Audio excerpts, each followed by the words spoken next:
안녕하세요. 도전하는 지쌤입니다. 도전 35일째. 이번 시간에는 핵심 질문, 리튼, 투닝을 활용한 장애인식 개성 교육에 대한 성찰이라는 주제로 준비해봤습니다. 선생님들은 장애인의 날마다 실시되는 장애인식 개성 교육을 어떤 목적과 방법으로 실시하시나요? 저는 이번에 개념 기반 교육 과정에서 중요시하는 핵심 질문에 대해 생각이 머물고 생성형 AI를 활용하여 접근하는 방식, 그리고 이를 웹툰이라는 창작물로 표현하는 방식이 과연 효과적일까라는 생각이 들었습니다. 그리고 이런 활동의 연결이 깊이 있는 학습의 방향으로 이끌어 줄 수 있는 방식일지 궁금했죠.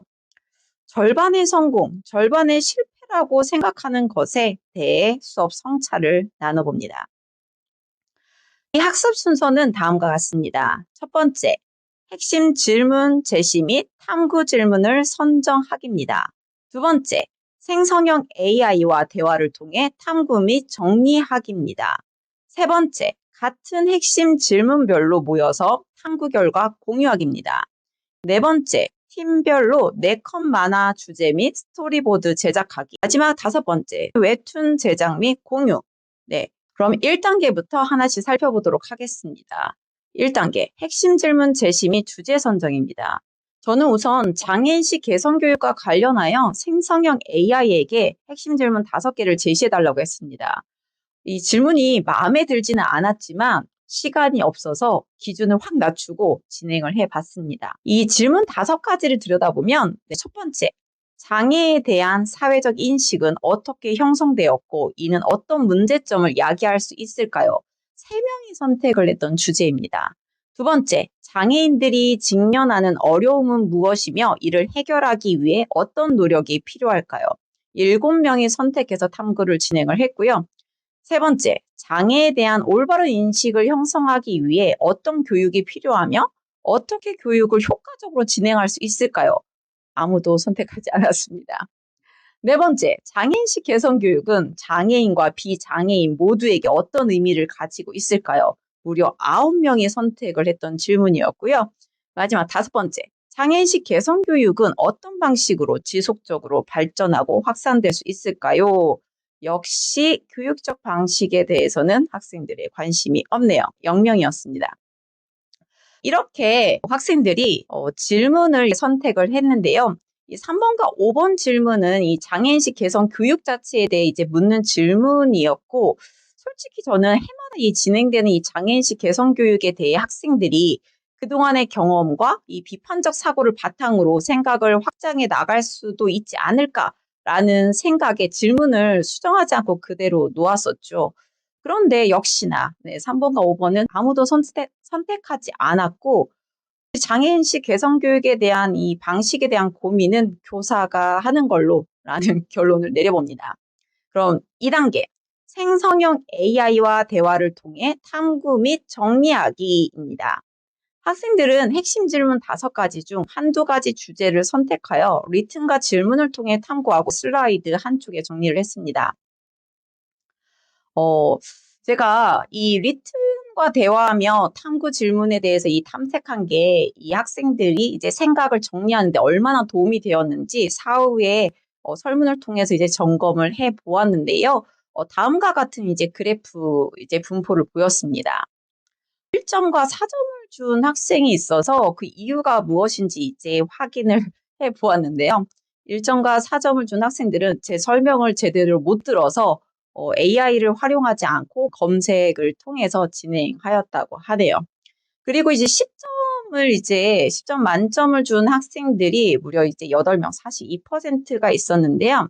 자, 이 학생들은 리튼이라는 대화를 통해서 이 핵심적인 내용을 이제 정리를 해주니까 이 생각을 정리하는데 정말 많은 도움을 받았다라고 이제 이야기를 했습니다. 이렇게 리튼과 대화를 통해 이 탐구 질문에 대해 탐색한 방식이 학생의 생각을 정리하는 데 얼마나 도움이 됐을지에 대한 판단은 조금 더 이제 지속적으로 확인을 해보고 판단을 해야 될 텐데요. 자, 선생님들도 각자 이 데이터를 바탕으로 한번 생각해 보셔도 좋을 것 같습니다. 그럼 3단계. 같은 핵심 질문별로 모여서 탐구 결과 공유하기입니다. 같은 핵심 질문을 탐구하는 학생들끼리 모여서 탐구한 내용과 저마다의 생각을 공유하면서 다양한 관점을 접하고 질문에 대한 더 깊은 이해를 할 수 있도록 하는 겁니다. 한 팀에 3, 4명으로 인원을 조절해 주는 것이 좋습니다. 그럼 4단계. 팀별 4컷 만화 주제 및 스토리보드 제작입니다. 공유한 생각을 바탕으로 웹툰으로 표현하기 위해 하나의 주제를 선정하고 주제를 효과적으로 표현하기 위해 스토리보드 제작 회의를 진행을 하고 슬라이드에 컷별 내용과 이 담당자를 기록하도록 했는데요. 혼자서 4컷 만화를 다 만들어도 좋지만 솔직히 시간이 그렇게 많이 주어지지 않는 상황에서 모든 활동에서 이렇게 시간을 주기는 어렵죠. 그렇기 때문에 가끔 협력적 이 문제 해결 역량도 기를 수 있도록 이런 식으로 스토리보드를 같이 짜고 그중에 이제 컷별로 담당자를 정해서 각자 만들고 이를 합치는 방식으로 진행을 하는데요. 이 장애인식 개선 교육 같은 경우에도 시간이 많이 부족했기 때문에 이렇게 각각 역할을 나눠서 같이 진행을 했습니다. 그럼 마지막 5단계입니다. 튜닝 웹툰 제작 및 공유입니다. 각자의 담당한 1, 2컷 만화를 제작하고 이를 하나로 모아서 이제 4컷 웹툰을 이제 완성을 하는데요.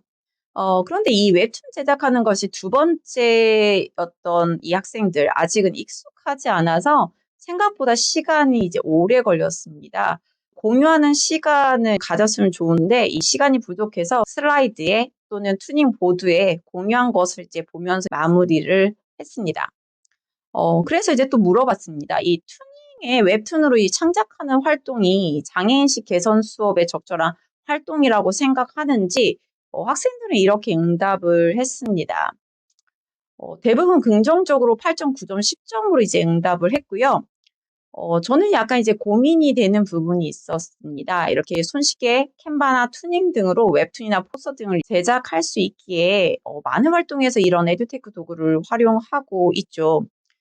그런데 이런 에듀테크 도구를 활용하여 제작하고 공유하는 활동이 갖는 진정한 의미가 무엇일지, 그리고 이 튜닝을 활용하여 웹툰을 만드는 활동이 이 학생들에게 어떤 의미를 갖게 하는지 궁금했습니다. 선생님들은 이 정답을 혹시 스스로 정의 내려 본 적이 있으실까요? 일반적으로 이렇게 학생들이 창작물을 제작하고 산출물을 만드는 거는 뭐 자기 주도성이나 창의력과 표현력, 이해력, 뭐 협력적 학습 경험, 뭐 기술 활용 능력 향상 등 뭐 다양한 효과가 있다라고 이제 이야기를 하고 있습니다. 그런데 진짜 그런가?라는 의문이 들었습니다. 그래서 이 튜닝으로 웹툰을 제작하는 활동에 대해서 설문을 받아봤던 거고요. 저는 솔직히 저 그래프보다는 학생들이 이제 주관식으로 이제 응답했던 그 내용을 보고 조금 더 이제 의미를 이제 판단해 보았는데요. 그런데 내용을 이제 보다 보니까 이 창작 활동을 통해서 진짜로 학생들이 이 교육 내용과 자신의 경험, 이 생각을 연결짓고 있다는 것을 이제 알게 됩니다. 2022 개정교육과정에서는 삶과 연계한 학습을 중요하게 여기고 있죠. 그리고 학생들이 표현하는 활동이 학생 자신의 삶과 연계하는 학생의 삶으로 지식이 전이되는 하나의 과정이라는 것이 진짜 맞구나라는 것을 저는 이번 기회를 통해서 더 확실하게 이제 깨닫게 되었습니다. 이 초반에 익숙하지 않은 도구를 활용할 경우에 시간이 오래 걸리는 단점이 있겠지만 이 도구가 익숙해지면 학생들의 삶으로 더 빠르게 전이가 일어날 것이라는, 그리고 삶과 연계한 학습이 더 효과적으로 발생할 것이라는 생각이 듭니다. 선생님들도 그 의미를 한번 생각해 보시고 같이 도전해 보시죠. 그러면 마지막으로 유튜버로서의 정체성이 1도 없었지만 유튜버로의 정체성도 살려보기 위해 바뀐 마무리 멘트. 모든 유튜버가 좋아하는 좋아요와 구독을 부탁드리며 작은 도전이 모이면 교육이 바뀝니다. 감사합니다.